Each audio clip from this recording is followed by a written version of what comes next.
Liebe Community, ich habe mir gedacht, ich erzähle mal ein wenig über mich. Wenn dieses Video bei Ihnen gut ankommt und ich sehe es, werde ich weitere davon online stellen. Wo fange ich am besten an? Ich denke am Anfang.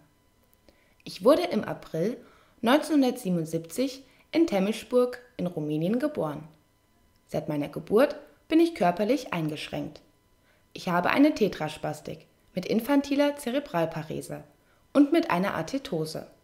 Auch eine Lautbildungsstörung, Dysarthrie, gehört zu meinem Handicap. Bei meiner Geburt bekam ich zu wenig Sauerstoff, da mich der Arzt zu spät rausgezogen hat. Durch den Sauerstoffmangel bin ich körperlich behindert. Ich kann nicht laufen und nicht richtig sprechen. Ich habe keine geistige Beeinträchtigung und bin somit voll geschäftsfähig. Meine Familie ist wegen mir 1985 nach Deutschland ausgewandert. Sie wollten mir eine andere, bessere Zukunft gestalten.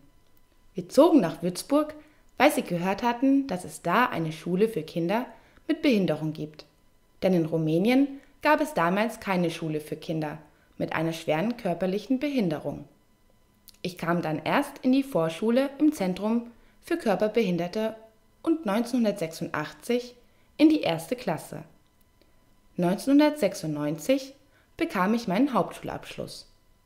1998 durfte ich das Berufsförderzentrum in Würzburg besuchen. Da erlernte ich in 2,5 Jahren das Programmieren von Webseiten und Anwendungssoftware. Ich war der Erste, der mit einer schweren körperlichen Beeinträchtigung dort einen Lehrgang machen konnte.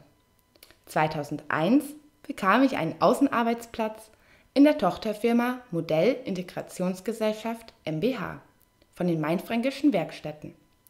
Dort habe ich 10 Jahre als Web- und Anwendungsprogrammierer gearbeitet.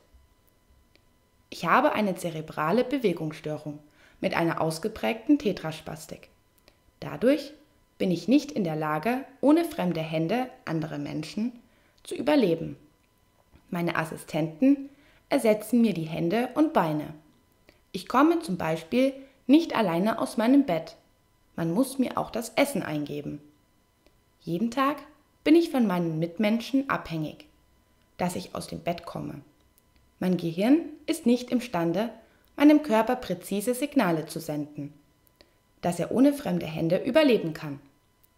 Ich habe seit 2005 jeden Tag 24 Stunden eine Strumpfhose an, egal bei welchem Wetter. Auch wenn die Sonne draußen brennt, ziehe ich eine an. Für mich ist eine Strumpfhose äußerst bequem. Deswegen habe ich zu Hause nie eine andere Hose über ihr an. Dieses Kleidungsstück wirft im Gegensatz zu einer Jogginghose am Po keine Falten. Durch Falten kann ein Dekubitus entstehen. Das ist sehr schmerzhaft und kann gefährliche Entzündungen hervorrufen. Bei einer Strumpfhose passiert das nicht. Ich bin strumpfhosensüchtig. Ich besitze über 50 Stück. Da ich gerne Strumpfhosen anziehe, heißt es noch lange nicht, dass ich schwul bin.